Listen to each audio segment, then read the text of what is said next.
por la oportunidad que tenemos, que el Señor nos da de poder estudiar su palabra. Estamos en la serie apologética, y estamos en el capítulo de las preguntas acerca del mal. Estamos en Zoom y en nuestras plataformas y redes. Vamos a continuar con las preguntas acerca del mal hoy, 9 de enero del 2022. La anterior semana nos habíamos quedado, hermanos, en la declaración de Edwards en relación a las elecciones que tenemos, ¿no? Edwards decía, los agentes morales libres siempre están actuando o siempre actúan de acuerdo con la inclinación más fuerte que tienen en el momento de la elección. Eso era lo que más o menos decía, y les había recomendado que lean un libro de Jonathan Edwards. Para decirlo de otra manera, siempre elegimos según nuestras inclinaciones, ¿no? Siempre vamos a elegir según lo que hay dentro de nosotros. Siempre vamos a elegir de acuerdo a nuestra inclinación más fuerte en un momento dado, ¿no? Hay dos cosas que podemos plantear de inmediato a partir de esta ley de elección de Edwards. La primera es la siguiente. Puedo decir que muchas veces he hecho cosas que en realidad no quería hacer en ese momento, ¿no? Y que he sido forzado o he experimentado algún tipo de coerción. Bueno, en este caso, hermanos, la coerción involucra fuerzas externas, ¿no? Que están presionando nuestras vidas o que aparecen en algún momento dado y buscan obligarnos a hacer cosas que en igualdad de condiciones no las elegiríamos, no elegiríamos hacer. Pero en la mayoría de los casos, ¿no? El poder de la coerción reduce nuestras opciones a dos opciones, ¿no? Puede reducir drásticamente nuestra cartilla de opciones. Por ejemplo, si estás caminando por la calle y alguien te apunta con un arma, tus opciones se reducen drásticamente, ¿no? Si él saca su pistola y te apunta en la cabeza y te dice tu billetera o la vida, en ese caso no vas a pensar mucho, ¿no? El pistolero o el asaltante acaba de reducir tus opciones a dos, ¿no? Pero esto sucede por fuerza externa o coerción. En este caso, tú no estás buscando dar tu billetera o tu dinero a alguien, o sea, no tienes la inclinación en ese momento de dar tu billetera a nadie o tu dinero a nadie, ¿no? No hay deseo de dar dinero a nadie mientras uno está caminando por la calle, pero cuando tengo el arma apuntando en mi cabeza y mis opciones se han reducido, sí cambia mi elección o lo que voy a hacer en este momento, ¿no? Debido a que tengo un fuerte deseo de seguir vivo y de permanecer, entonces prefiero perder mi dinero en vez de morir y también seguir adelante. Por lo tanto, ahí hay una cierta objeción a los postulados o a las interpretaciones que hace Edwards respecto a la elección.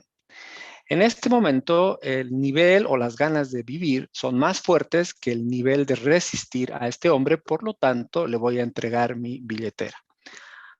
Ahora, hay muchas personas que dicen o hacen en la misma situación y que dicen o sostienen lo siguiente: prefiero morir antes que ceder a una presión. Prefiero morir antes que ceder a una coerción, aunque sé que si me niego a dar mi billetera me va a matar de todas maneras, ¿no? Y al final de cuentas se va a llevar mi dinero. Aún así, de ninguna manera voy a ayudar a este asaltante. Entonces dicen, dispárenme o mátenme, ¿no? Pero aún ahí, hermanos, el deseo de resistir es mayor que el deseo de no resistir. Y entonces resisten.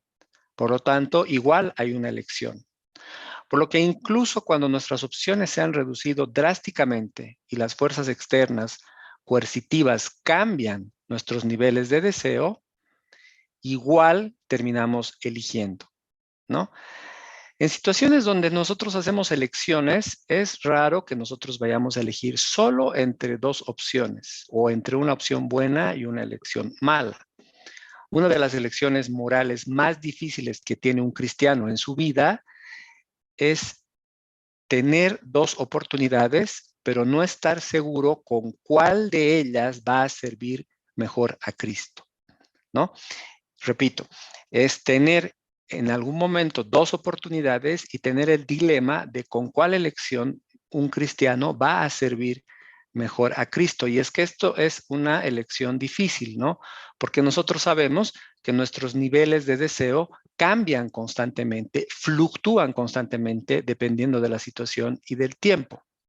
Entonces, la segunda objeción que se escucha a Edwards es la declaración que hace Pablo, ¿no es cierto?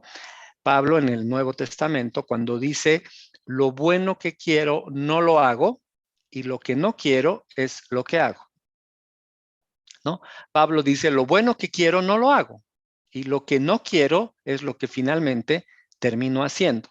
Pareciera sugerir entonces que cuando Pablo habla esto, mediante su autoridad, nos está diciendo que de hecho es posible que una persona elija en contra de sus propios deseos, ¿no? Y de hecho él lo explica muy bien y dice que a veces no quiere hacer ciertas cosas, pero las termina haciendo por los deseos o por los impulsos que están en su carne y termina eligiendo en contra de sus propios anhelos, ¿no? Y en respuesta a este punto, no es que el apóstol Pablo tenga, digamos, una intención o un deseo de darnos metodologías técnicas para tratar este tipo de complejidades en el funcionamiento de nuestras elecciones o de nuestras capacidades de elegir. Lo que él está diciendo es algo que todos nosotros experimentamos en nuestra vida, ¿no es cierto? Terminamos haciendo cosas que no queremos muchas veces. Tenemos el deseo de agradar a Cristo, pero hacemos otras cosas que no agradan precisamente a Cristo, ¿no? Y este deseo presente de agradar a Cristo no siempre sale airoso en cada una de nuestras elecciones y en los momentos de verdad.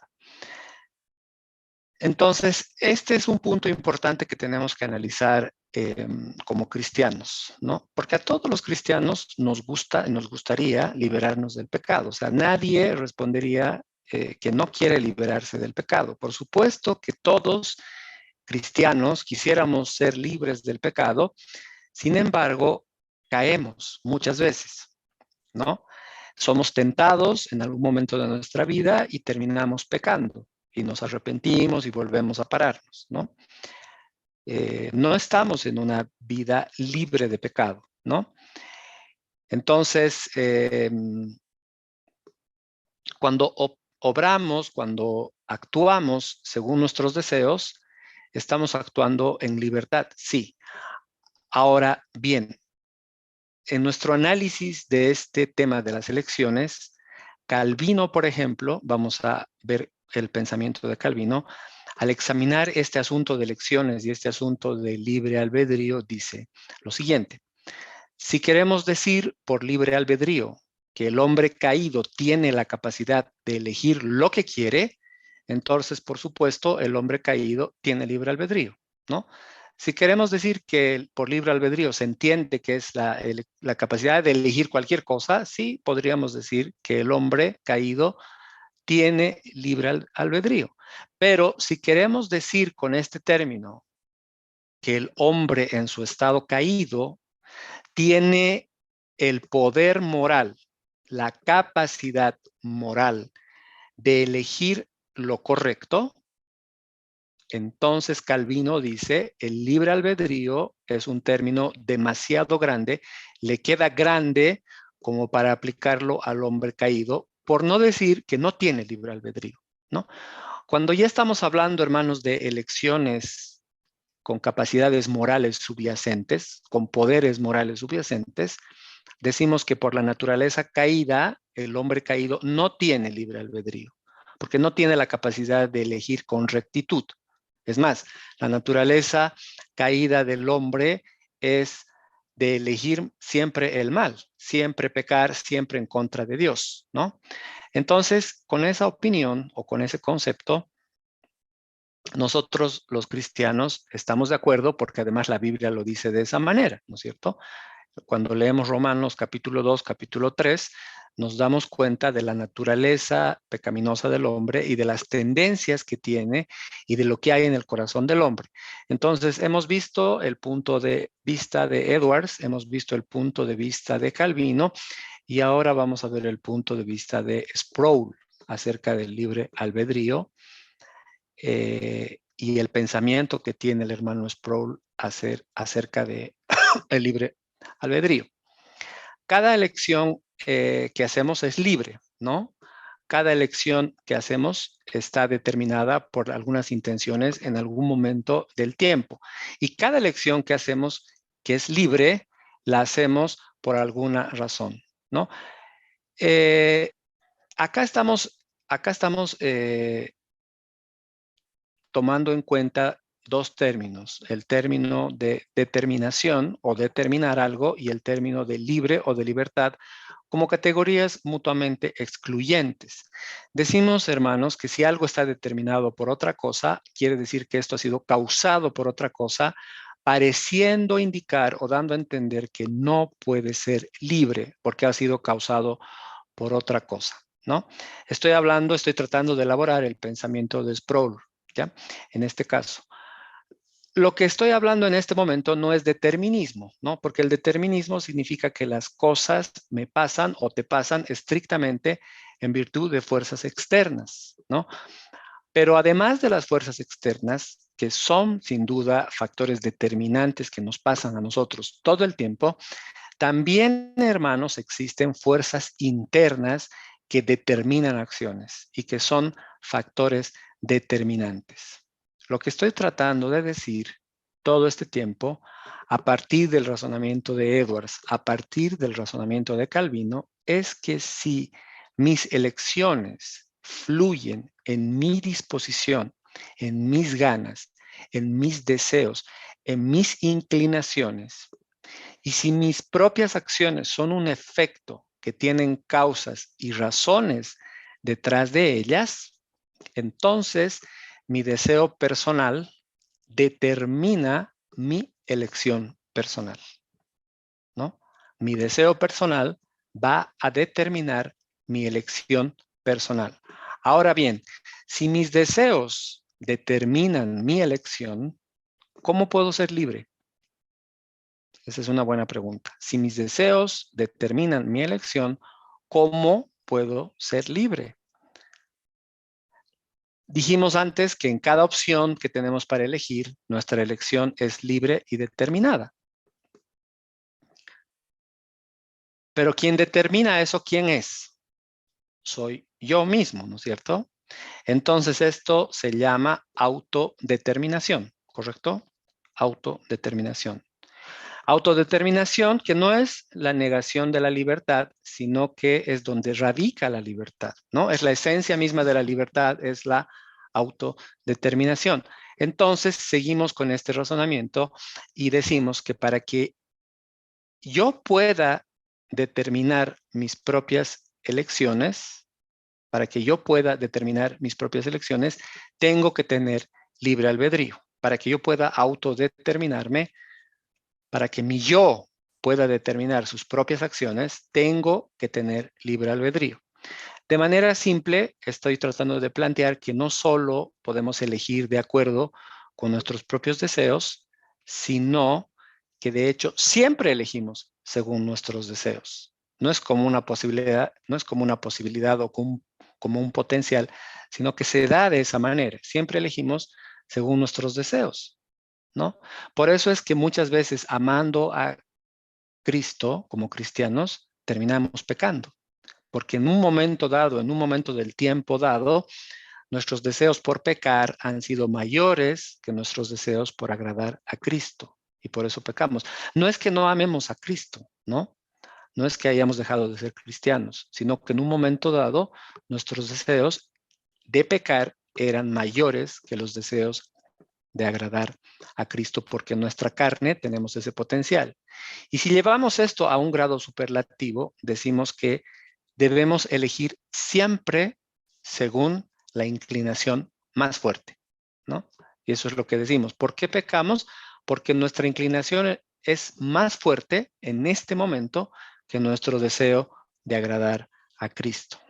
Y esa es la esencia de la libre elección, poder elegir entre lo que tú quieres. Ahora, el problema con el pecado no es que el pecador en su caída haya perdido la facultad de elección. No, de hecho seguimos eligiendo, ¿no es cierto? Los pecadores siguen eligiendo lo que van a estudiar, siguen eligiendo lo que van a comer, siguen eligiendo dónde van a pasar sus vacaciones, siguen pensando, siguen analizando. Los pecadores después de la caída no han perdido sus mentes, no han perdido sus voluntades. Pueden pensar libremente, tienen deseos libres, tienen capacidad espontánea de elección, tienen voluntades, etcétera, etcétera, ¿no? La voluntad les sigue dando libertad en la medida en que sean capaces lo que desean hacer. Pero entonces, ¿dónde está el problema? ¿Dónde está el problema? ¿Cuál es el problema? El problema, hermanos, está en la raíz de los deseos del corazón del ser humano caído. Ahí está el problema. El hermano Sproul dice que el problema radica en la raíz de los deseos del corazón de un ser humano que está caído. ¿Por qué? ¿Por qué el problema está acá? ¿Saben por qué? Porque este corazón tiene una inclinación al mal.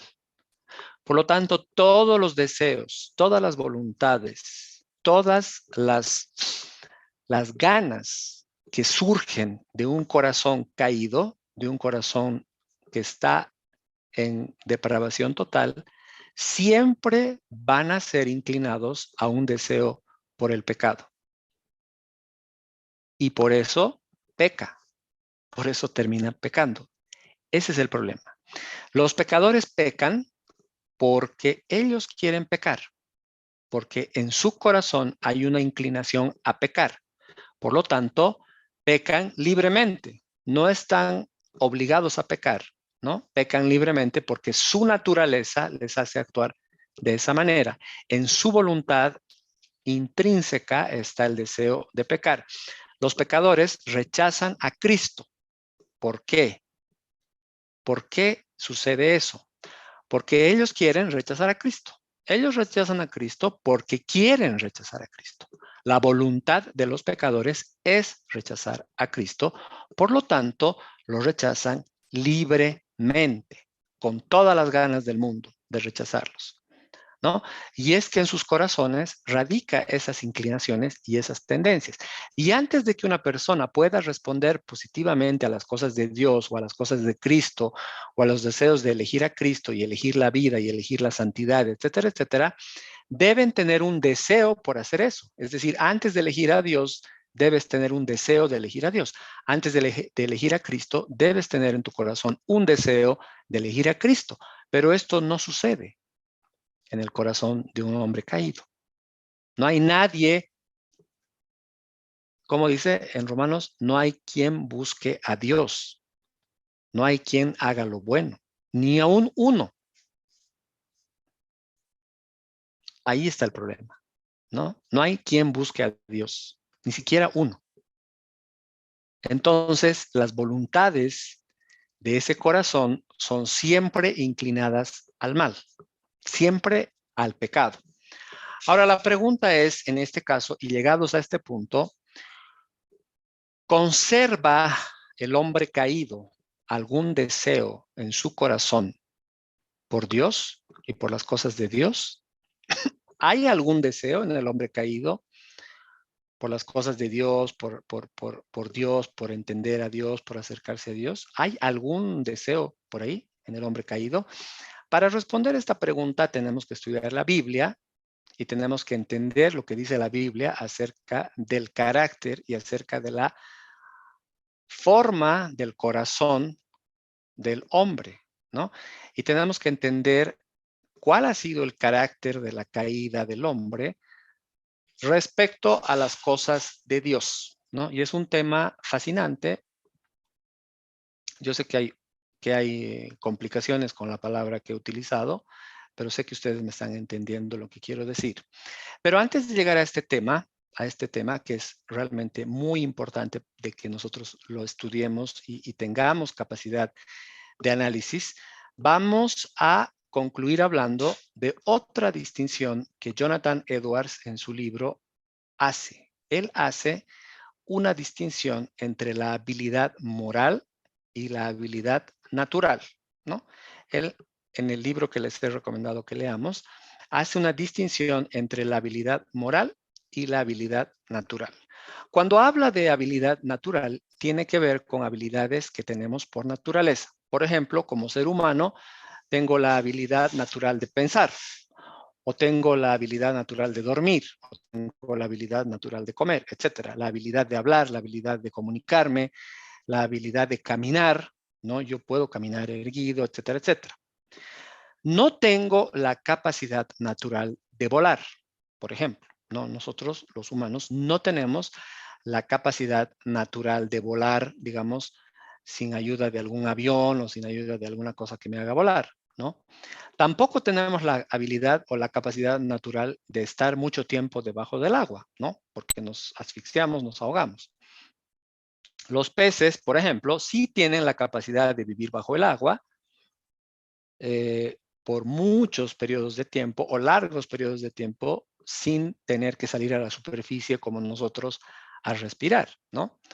Porque Dios les ha dado esas capacidades, ¿no? Ellos tienen estructuras, tienen aletas, tienen branquias, etcétera, y nosotros no tenemos. Las aves pueden volar, nosotros no. Entonces, a eso me refiero con habilidades naturales, ¿no? Por lo tanto, tienen habilidades naturales que yo no tengo, ¿no es cierto? Estamos hablando ahora de habilidades naturales. Cuando hablamos de habilidades morales, estamos refiriéndonos a otra cosa. Estamos refiriéndonos a capacidades o habilidades de ser correctos, de ser rectos, ¿no? Una habilidad moral de ser recto. Así como tengo la habilidad de ser pecador, la pregunta es si nosotros o los hombres tienen habilidades morales o tienen una habilidad moral, que es una capacidad de ser recto. El ser humano fue creado con la habilidad de ser recto. Sí, Adán, Eva, cuando fueron creados con las capacidades morales o con las habilidades de ser rectos, pero también con las capacidades de pecar. O sea, fueron libres, ¿no? Eran libres. ¿Tenían habilidades de ser rectos? Sí. Y de hecho, Adán vivió rectamente hasta antes de caer, ¿no? Él tenía la habilidad de ser recto, por supuesto que sí. Tenían las capacidades de pecar también, y de hecho pecaron. Pero no estamos hablando ahora de Adán, ¿no? Estamos hablando del hombre después de la caída, ¿no? El hombre ha caído. Y aquí hubo un evento, un evento importante que marca un antes y un después. Lo que Edwards está diciendo es que el hombre en su estado caído, escúchenme bien lo que les estoy diciendo, hermanos, lo que Edwards está diciendo es que el hombre en su estado caído ya no tiene la capacidad en sí mismo de ser moralmente perfecto, moralmente recto. ¿Por qué? Porque ha nacido en pecado, porque ha nacido en un estado de depravación total. Y esto cambia por completo la figura. Al tener una naturaleza caída, una naturaleza pecaminosa, lo que hace que sea imposible para él de elegir correctamente o de elegir rectamente con habilidades morales, hace que sea imposible alcanzar la perfección en su vida, ¿no? Él ya no puede hacer eso. Todavía tiene las habilidades naturales, sí, tiene las capacidades de pensar, tiene las capacidades de tomar decisiones, tiene las capacidades de elegir lo que se va a poner, lo que va a viajar, lo que va a hacer, etcétera, etcétera, pero ya no tiene la habilidad de elegir correctamente. Ya no tiene las habilidades morales, ¿no es cierto? ¿Por qué? Porque en su corazón hay inclinaciones a pecar, hay inclinaciones al pecado. Lo que le falta entonces es la inclinación o la disposición hacia la rectitud, hacia la santidad, hacia la piedad. Ahora vamos a ver que esto concuerda con lo que la Biblia enseña acerca de la condición del hombre después de pecar. Con lo que la Biblia enseña acerca de cómo es el corazón del hombre, ¿no? Cuando nosotros hemos estudiado y hemos leído Jeremías, hemos leído Isaías, hemos leído Romanos, podemos entender claramente cómo es el corazón del hombre, ¿no es cierto? Dios nos hace un diagnóstico perfecto acerca de la condición del hombre. Perverso y engañoso, dice en algún lugar, ¿no es cierto? Esto es el diagnóstico de la Biblia acerca del corazón del hombre. Este es el diagnóstico que hace la Biblia acerca de las inclinaciones o las disposiciones que el hombre tiene. El hombre no tiene disposición a la piedad, disposición a la santidad después de la caída. Lo que Edwards está diciendo o está repitiendo está alineado en cierta medida a lo que Agustín ya había enseñado siglos antes, con algunas similitudes y ciertas distinciones, ¿no? Agustín dijo que el hombre tenía un cierto libre albedrío, un libertum arbitrium, pero que el hombre perdía y había perdido en la caída estas libertades o libertas, lo que la Biblia llama la capacidad moral o la libertad moral, ¿no? Agustín ya hace esta distinción del hombre después de la caída. La Biblia habla de los humanos caídos como ¿qué? ¿Cómo nos contextualiza? Como esclavos del pecado. Esclavo del pecado es aquel que es atado al pecado, ¿no? Estamos atados al pecado, por lo tanto no somos libres de hacer lo que nosotros queramos. Está diciendo claramente la Biblia que no tenemos capacidades morales, ¿no es cierto? Habilidades morales, ¿por qué? Porque somos esclavos del pecado. Y aquellos que están en esclavitud del pecado han perdido completamente la dimensión de libertad moral, ¿no? Han perdido completamente su capacidad de elegir el bien. ¿Todavía toman decisiones? Claro que toman decisiones, ¿no? ¿Todavía eligen? Claro que eligen. ¿Todavía tienen capacidades de hacer elecciones? Por supuesto, ¿no? Pero en el sentido estricto de la palabra libre albedrío, ya no tienen la capacidad moral de elección, no tienen la habilidad moral, porque su voluntad está inclinada hacia el mal y no está inclinada hacia hacer el bien, no está inclinada hacia la rectitud ni a la santidad. Por esto la Biblia dice, no hay quien haga lo bueno, no hay quien busque a Dios, no hay quien haga el bien, no hay justo, ni aún uno.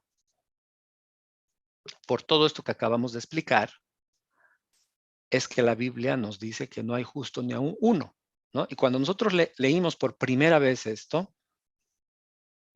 yo pienso que a todos nos ha chocado leer esto, ¿no es cierto? Entender que no hay ni un solo justo, ni uno, porque nosotros pensábamos en algún momento, no, pues yo no soy tan malo, ¿no? Yo no soy, en el fondo yo soy un tipo bueno, ¿no? Todos hemos pensado así, no, yo en el fondo soy un tipo bueno, ¿no? No soy tan malo, yo no hago grandes cosas, no cometo, tengo mis pecados, pero no tremendos pecados, ¿no? Todos hemos pasado por este esquema de pensamiento, pero la Biblia es clarísima. No hay quien haga el bien, ni siquiera uno. Y esto es así. Jesús nos habla de que el fruto del árbol proviene de la naturaleza del árbol, ¿no? El árbol bueno da buen fruto. El árbol malo da mal fruto. La higuera no produce manzanas, ¿no? No hay fruto corrupto de un árbol recto, ni hay fruto recto de un árbol corrupto. Todo esto enseña Jesús, hermanos, en el Nuevo Testamento, ¿no? Hay algo que está mal dentro de nosotros, hay algo que está mal dentro de nuestros corazones después de la caída, donde residen nuestros deseos, donde residen nuestras voluntades, nuestras inclinaciones, que hace que pequemos, que hace que hagamos el mal, que nos inclinemos al mal. Y a esto la Biblia se refiere con esclavitud. Esclavitud en encadenamiento a nuestros corazones, a nuestras voluntades, que hace que pequemos, ¿no? Porque nuestra naturaleza es pecadora después de la caída. Por eso pecamos, ¿no es cierto? No es que es pecador porque peca, no, peca porque es pecador. Incluso esa caída, incluso después de la caída, no ha eliminado las facultades de elección. Eso es lo que he estado repitiendo. Así que realmente no hay mucha diferencia entre lo que Agustín dice. Todavía tenemos cierto libre albedrío, pero no tenemos capacidad de elegir el bien, ¿no? Esto es, Agustín tiene un libro muy grande donde hace este desglose, hace este análisis de este tema y se compara con lo que dice Edwards acerca de la habilidad moral y la habilidad natural, ¿no? Es casi lo mismo, hay ciertas distinciones, pero es casi en esencia lo mismo. Bien, para concluir esta parte del libre albedrío, nos quedamos con que el hombre, después de la caída, no tiene la capacidad moral de elegir el bien, por lo tanto, el libre albedrío ha quedado en suspenso.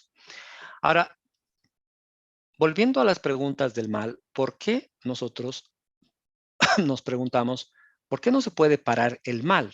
¿Por qué el mal no se detiene? ¿Por qué no se puede detener? ¿Por qué el mal sigue? La forma clásica que se enseña y se discute en los ámbitos es la siguiente. 1. Si Dios fuera bondad, destruiría el mal. 2. Si Dios fuera omnipotente, podría destruir el mal. 3. Pero el mal no es destruido. 4. Por lo tanto, no hay tal Dios. Repito. 1. Si Dios fuera bondad, destruiría el mal. 2. Si Dios fuera omnipotente, podría destruir el mal. 3. Pero el mal no es destruido. 4. Por lo tanto, no hay tal Dios. ¿Por qué Dios no ha hecho algo respecto del mal? Esa es una pregunta que nos hacemos todos. ¿Por qué Dios no ha hecho algo respecto del mal? ¿Por qué sigue habiendo el mal? Son dos preguntas que acabo de plantear y que, por supuesto, tienen respuestas, ¿no? Primero, el mal no puede ser destruido sin destruir la libertad. El mal no puede ser destruido sin destruir la libertad. Si Dios eligiera destruir el mal, por supuesto que tiene que suspender y destruir la libertad. Los seres libres somos, y hemos visto, somos la causa del mal, somos la esencia del mal, los seres libres.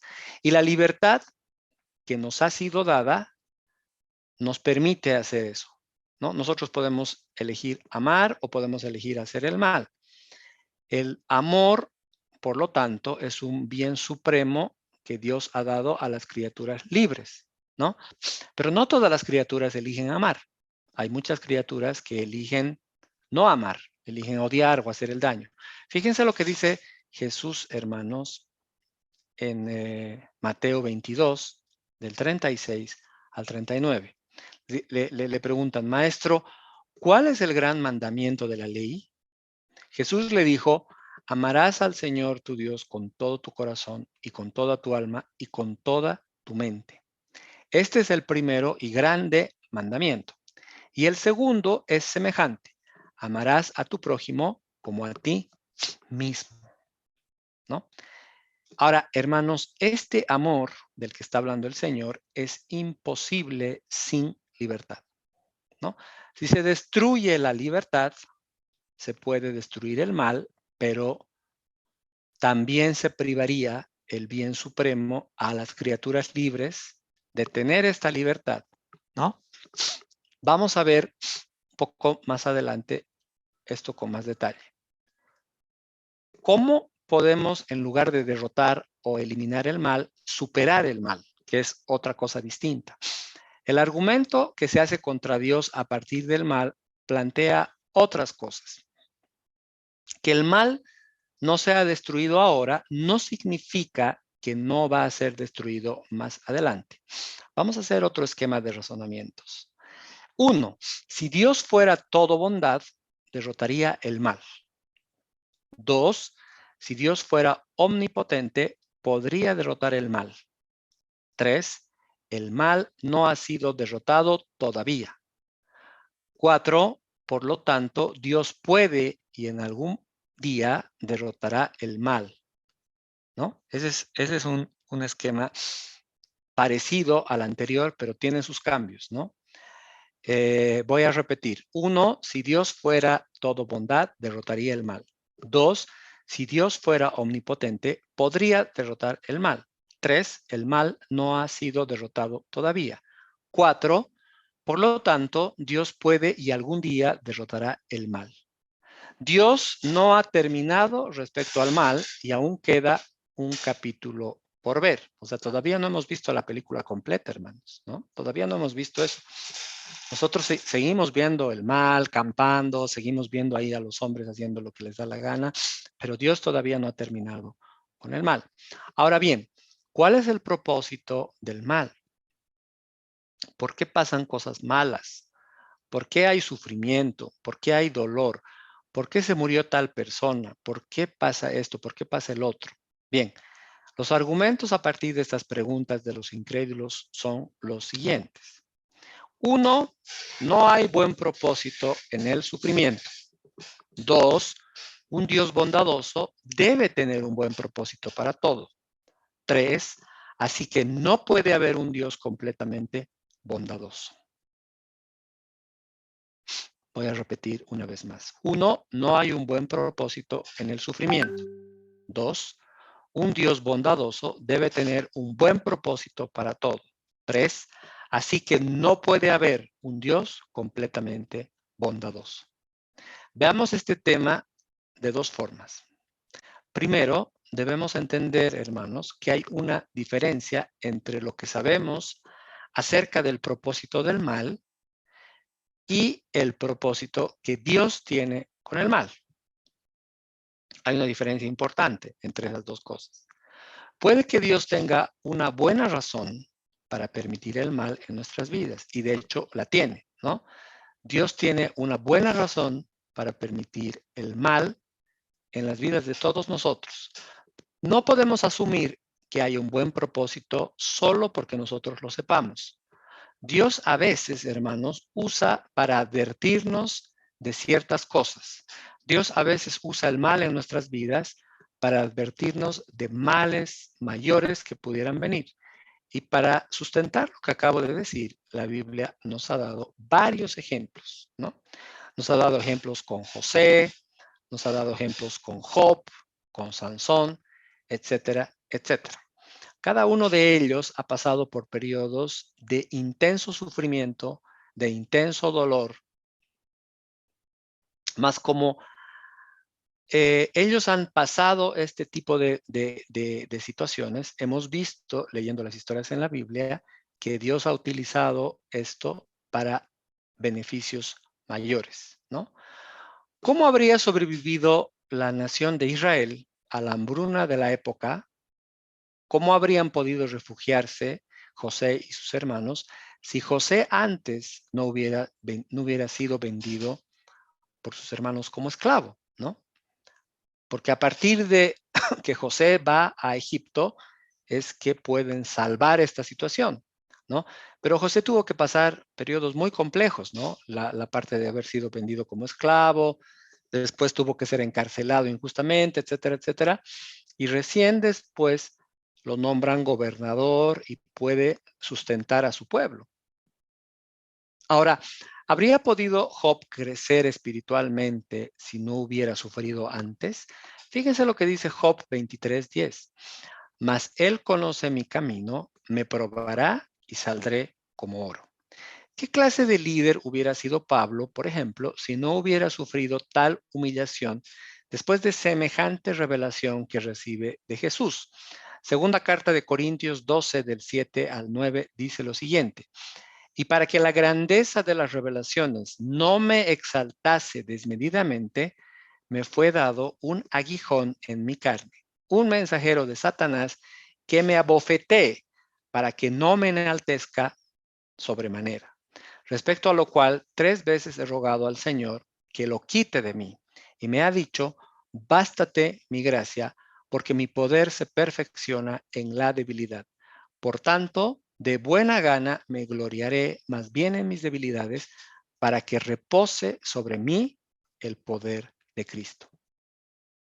Tremenda, tremenda la expresión que leemos acá del apóstol Pablo, que recibe este aguijón para que no se enaltezca sobremanera.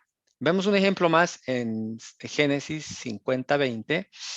Dice lo siguiente: vosotros pensasteis mal contra mí, mas Dios lo encaminó a bien para hacer lo que vemos hoy, para mantener en vida a mucho pueblo. Permitir algo malo muchas veces ayuda a derrotarlo, ¿no?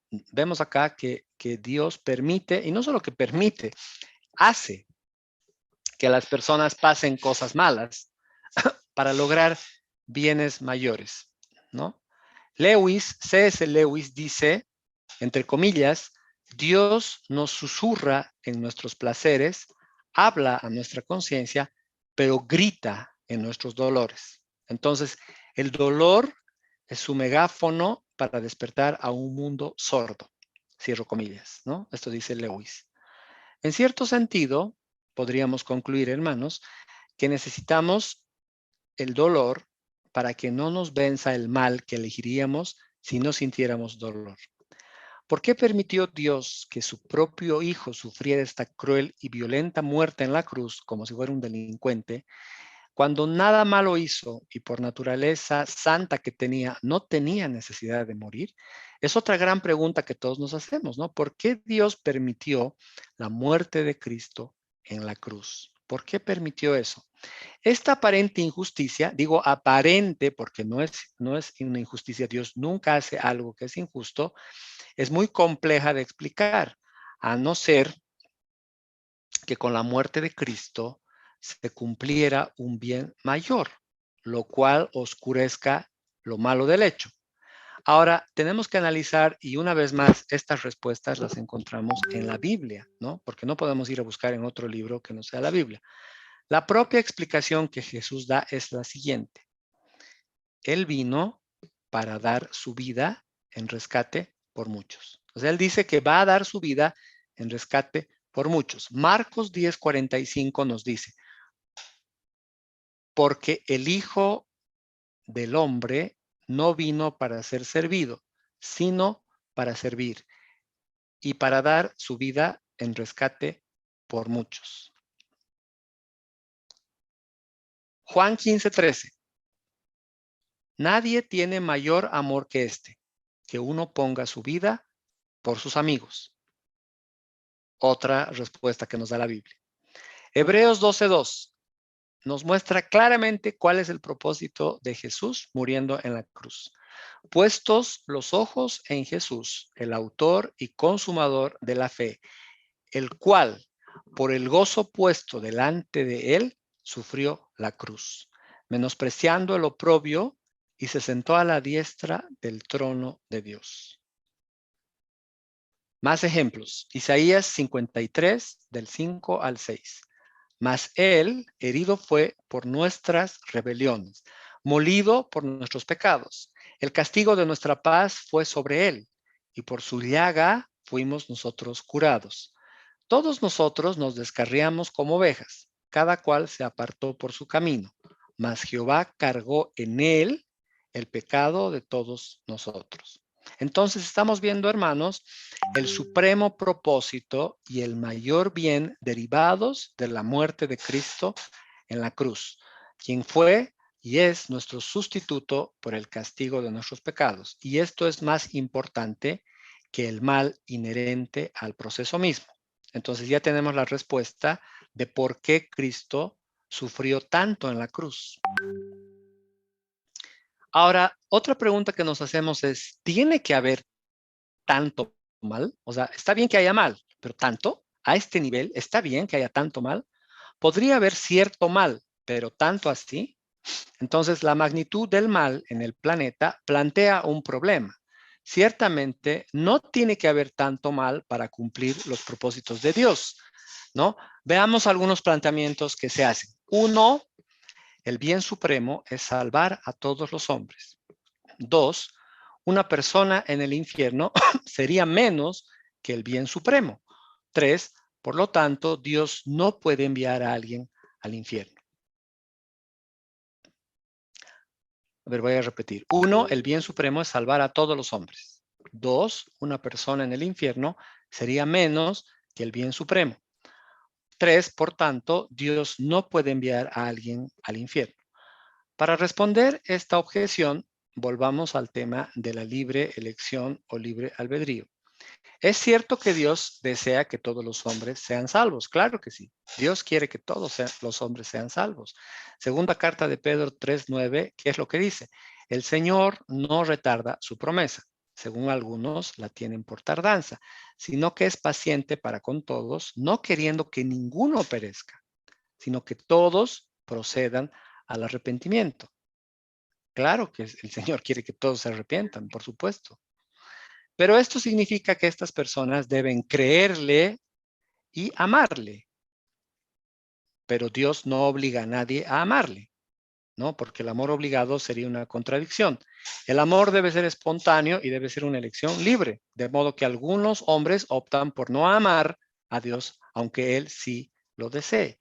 Fíjense lo que dice Mateo 23:37. Mateo 23:37. Jerusalén, Jerusalén, que matas a los profetas y apedreas a los que te son enviados. ¿Cuántas veces quise juntar a tus hijos como la gallina junta sus polluelos dentro de las alas y no quisiste? Ahí está una prueba, hermanos, de lo que quiso el Señor, esperó de esta gente y no pasó. Por lo tanto, todos los que van al infierno van por su libre elección, por su libre determinación, por las voluntades e inclinaciones en sus corazones de pecar y de no estar cerca de Dios. Optan por rechazar a Dios, aunque no desean el castigo, pero no desean a Dios. Las personas no van al infierno porque Dios las mande, sino que en su pecado eligen irse allí. O sea, no hay nadie en el infierno que no haya querido irse. Los hombres eligen el infierno. Fíjense lo que dice Juan 3:18. El que en él cree no es condenado, pero el que no cree ya ha sido condenado, porque no ha creído en el nombre del unigénito Hijo de Dios. Juan 3:36. El que cree en el Hijo tiene vida eterna, pero el que rehúsa creer en el Hijo no verá la vida, sino que la ira de Dios está sobre él. ¿Se dan cuenta, hermanos, las diferencias que hay entre el que quiere y el que no quiere, entre el que ama y no ama? Vamos a ver más ejemplos. Juan 5:39-40. Escudriñad las escrituras, porque a vosotros os parece que en ella tenéis la vida eterna y ellas son las que dan testimonio de mí. Y no queréis venir a mí para que tengáis vida. Ahí Jesús está diciendo claramente a estas personas, ustedes no quieren venir a mí, no quieren. En su corazón está la voluntad, está la inclinación, está el deseo firme de no venir a mí. Por esto en Juan 8:24 les dice lo siguiente, por eso os dije que moriréis en vuestros pecados, porque si no creéis que yo soy en vuestros pecados, moriréis. Esa es la razón, hermanos, de por qué esta gente rechazaba a Jesús, no creía en Jesús y no amaba a Jesús. Fíjense Juan 12:48. Juan 12:48. El que me rechaza y no recibe mis palabras, tiene quien le juzgue. La palabra que he hablado, ella le juzgará en el día postrero. Lucas 10:16. El que a vosotros oye, a mí me oye. Y el que a vosotros desecha, a mí me desecha. Y el que me desecha a mí, desecha al que me envió. Por lo tanto, hermanos, estamos viendo que acá la gente que está en el infierno es porque ha decidido, es porque en su corazón había la voluntad, la inclinación, el deseo firme de rechazar a Cristo, de odiar a Cristo, de no amar a Cristo. La Biblia nos muestra con claridad y por esto es que las inclinaciones, voluntades dentro del corazón caído son esas. Ahora, ¿no podría Dios hacer un mundo sin mal? ¿No podríamos estar en un mundo sin mal? La última objeción que debemos responder afirma que, en primer lugar, Dios podría haber hecho algo mejor cuando diseñó el mundo. Veamos la serie de objeciones. 1, Dios sabe todo. 2, así que Dios sabía el mal que ocurriría al crear el mundo. 3, Dios tenía otras posibilidades de evitar el mal. Podía haber no creado nada. A, creado un mundo sin criaturas libres. B, creado criaturas libres que no pecaran. C, creado criaturas libres que pecaran, pero que al final fueran salvadas. D. Y cuarto razonamiento, entonces Dios podía haber creado un mundo que no incluyera el mal o el infierno. Voy a repetir una vez más el esquema de razonamientos. 1, Dios sabe todo. 2, así que Dios sabía el mal que ocurriría al crear el mundo. 3, Dios tenía otras posibilidades de evitar el mal. Podía haber A, no creado. B, creado un mundo sin criaturas libres. C, creado criaturas libres que no pecaran. D, creado criaturas libres que pecaran, pero que al final fueran salvadas. 4, entonces Dios podía haber creado un mundo que no incluyera el mal o el infierno. Este es un esquema aparentemente bien interesante, ¿no? Esto suena a que es un argumento muy fuerte contra Dios, puesto que Dios tuvo todas esas opciones y no las tomó. Suena aparentemente bonito. La pregunta que debemos hacernos es, ¿son estas opciones realmente mejores que el mundo que nos dio Dios y el mundo que tenemos? Entonces, tenemos que ir viendo una por una, ¿no es cierto? Dios pudo no haber creado nada, bueno, y nada, no hay nada. O pudo haber creado algo. Ya, pero si pudo crear algo libre o no libre. Si creó algo no libre, todos salvados, pero todos robots, ¿no? Y si crea algo libre, hay otras dos opciones, con pecado o sin pecado, ¿no? Si no hay pecado, todos salvados, y si hay pecado, algunos salvados, ¿no? Porque algunos eligen pecar y otros no. Ese es más o menos el esquema de razonamiento que plantea este argumento, ¿no? Veamos, Dios podía haber no creado nada. Este argumento supone de manera errónea que la nada es mejor que algo, ¿no? Sugiere que hubiera sido mejor que no existiera nada a que haya algo malo creado. Ahora, esto no toma en cuenta que las cosas creadas fueron buenas y que fue bueno que simplemente existieran o que existan. Está bien pensar así, pero ese bien no pudo haber existido si Dios no hubiera hecho nada, si Dios no hubiera creado nada. Ahora, la pregunta es la siguiente: ¿habría sido moralmente mejor que Dios hubiera hecho un mundo amoral? Esa es la pregunta. ¿Habría sido moralmente mejor que Dios hubiera hecho un mundo amoral?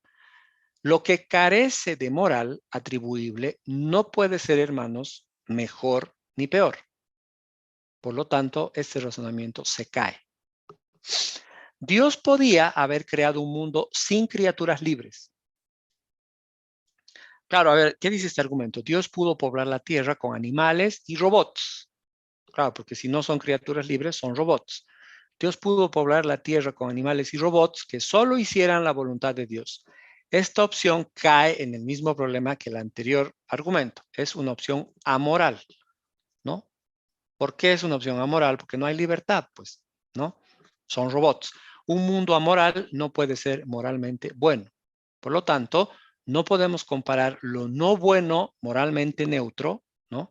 Lo no bueno, que es moralmente neutro, con lo que es malo. No se puede comparar lo no bueno con lo malo. Hay una diferencia entre lo que no tiene ningún valor moral con lo que sí tiene valor moral, sea cual sea la magnitud. Por lo tanto, no se puede hacer esa comparación. Además, aunque no hubiera corrupción moral en el mundo, seguiría existiendo la corrupción física y la entropía. Por lo tanto, este segundo argumento también se cae. El tercero dice, Dios podía haber creado criaturas libres que no pecaran. Lógicamente, es posible tener libre albedrío y no pecar. Sí, es posible tener libre albedrío y no pecar. Adán, de hecho, lo hizo antes de la caída, no pecó. Vivió en obediencia todo el tiempo hasta antes de la caída. Vivió en obediencia y de hecho tenemos un ejemplo mayor, ¿no? Jesús, por ejemplo, hizo lo correcto toda su vida. Vivió en libertad toda su vida y nunca pecó. Fíjense lo que dice Hebreos 4:15. Porque no tenemos un sumo sacerdote que no pueda compadecerse de nuestras debilidades, sino uno que fue tentado en todo, según nuestra semejanza, pero sin pecado. De hecho, Jesús no pecó nunca, ¿no? La Biblia dice que habrá un día en el que todos tengamos este libre albedrío y donde no haya ningún pecado. Leamos Apocalipsis capítulo 21, del 23 al 27. La ciudad no tiene necesidad de sol ni de luna que brillen en ella, porque la gloria de Dios la ilumina. Y el Cordero es su lumbrera, y las naciones que hubieren sido salvas andarán a la luz de ella, y los reyes de la tierra traerán su gloria y honor a ella. Sus puertas nunca serán cerradas de día, pues allí no habrá noche, y llevarán la gloria y la honra de las naciones a ella. No entrarán en ella no entrará en ella ninguna cosa inmunda o que hace abominación y mentira, sino solamente los que están inscritos en el libro de la vida del Cordero. Acá hay una descripción tremenda de que va a haber una vida sin pecado, ¿no es cierto? Criaturas libres que no pequen. Es concebible que las criaturas libres nunca pequen y de hecho les acabo de dar un pasaje en la Biblia donde muestra esto, pero igual es concebible que si lo hagan, pues son libres. De hecho, estamos hablando de este momento, ¿no es cierto? Una manera de lograr sería interferir en sus libertades. Un mecanismo que haga cambiar sus decisiones cuando están a punto de pecar, por ejemplo, o una especie de distracción cuando están a punto de consumar un pecado que viniera a cambiar su decisión.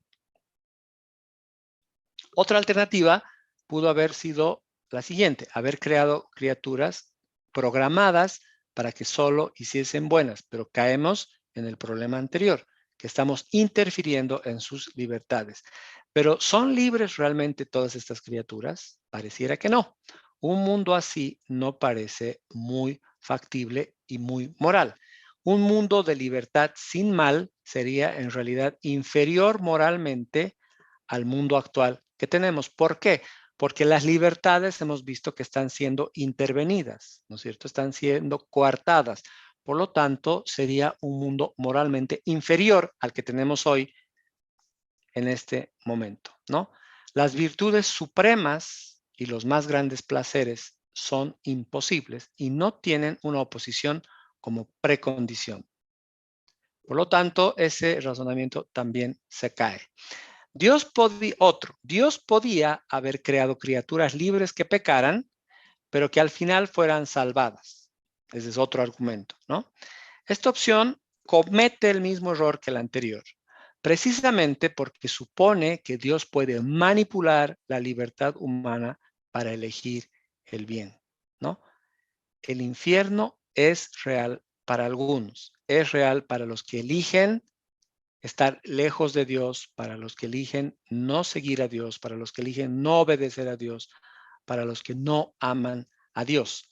Esta perspectiva sugiere que Dios salvará a los individuos que genuinamente lo amen, que genuinamente lo quieran, que genuinamente quieran estar con Él, ¿no es cierto? ¿Quiénes son esos individuos que genuinamente quieran estar con Él? A ver, volvamos al razonamiento.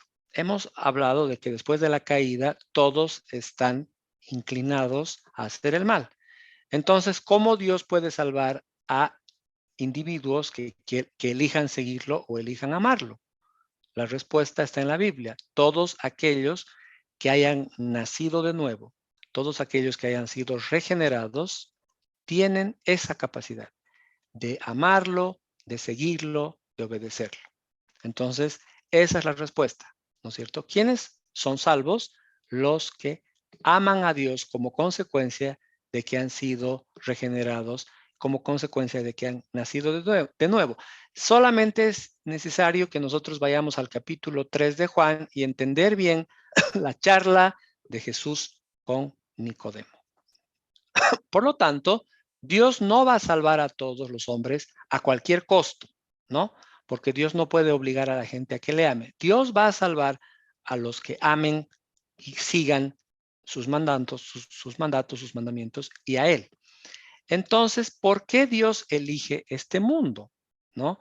Si Dios va a preservar la libertad y a la vez va a derrotar el mal, entonces esta es la mejor forma de hacerlo. La libertad se conserva cuando cada persona decide libremente cómo determina su destino. El mal es derrotado cuando aquellos que rechazan a Dios son separados de los otros. Las decisiones de todos tienen carácter permanente. Fíjense lo que dice Juan 6:37.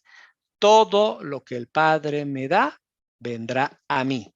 Y al que a mí viene, no le echo fuera. ¿No? Eso es súper claro. Sin embargo, una cosa es cierta. Dado que Dios es a la vez omnipotente y es bueno, debemos concluir que en su omnipotencia y su bondad debe haber un lugar para la existencia del mal. Y de hecho lo hay. Vemos este mundo, existe el mal.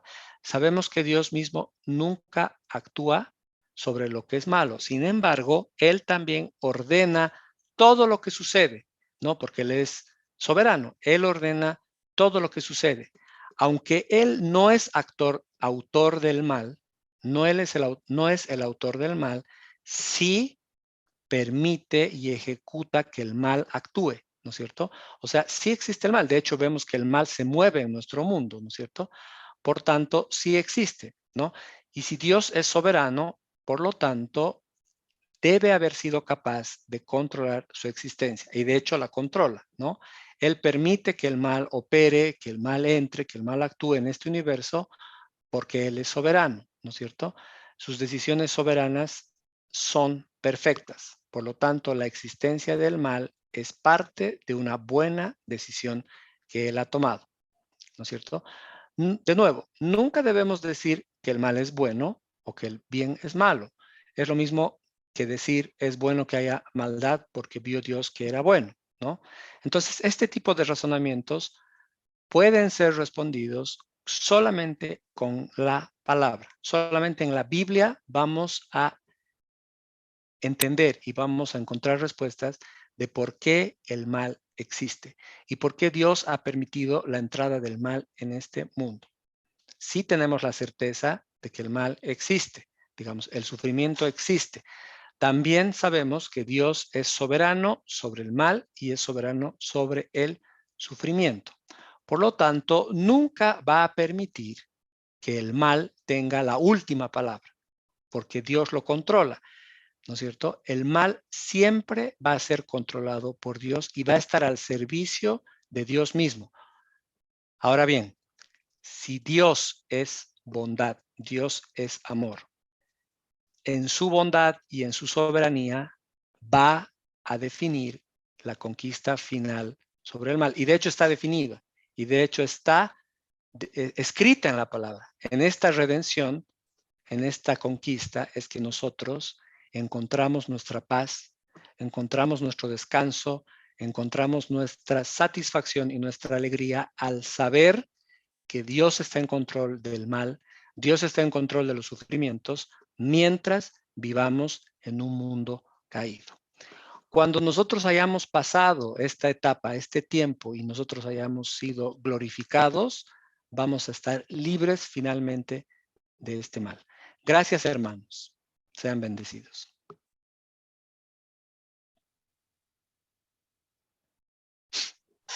Gracias, hermano. Gracias.